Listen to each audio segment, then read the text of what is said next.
தனிப்பட்ட விவரங்கள் திருடப்பட்டு மோசடி நடவடிக்கைகள் எடுக்கப்படும். இதனை வைத்து உங்களது மொபைல் போனை அவர்கள் இயக்குவார்கள். உங்களது லொகேஷனை தெரிந்து கொள்வார்கள். எனவே பக்தர்கள் ஜாக்கிரதையாக இருக்க வேண்டும் என்று கூறினர். அதிகாரப்பூர்வமான அழைப்புகள் உள்ளவர்கள் மட்டுமே ஜனவரி 22ஆம் தேதி அன்று ராமர் கோவிலுக்கு செல்வதற்கு அனுமதிக்கப்படுவார்கள்.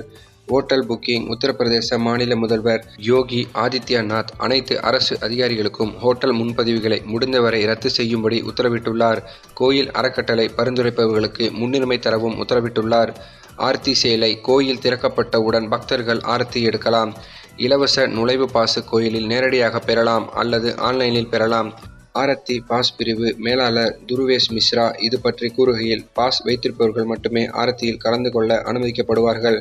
அரசு வழங்கிய ஐடி கார்டுகளை வைத்து ஆரத்திக்கான பாசுகளை வாங்கலாம். ஒரு பாசுக்கு 30 பக்தர்கள் அனுமதிக்கப்படுவார்கள். தேவைப்பட்டால் கூடுதல் நபர்களை சேர்க்கலாம். இந்த சேவை இலவசமாக அளிக்கப்படுகிறது.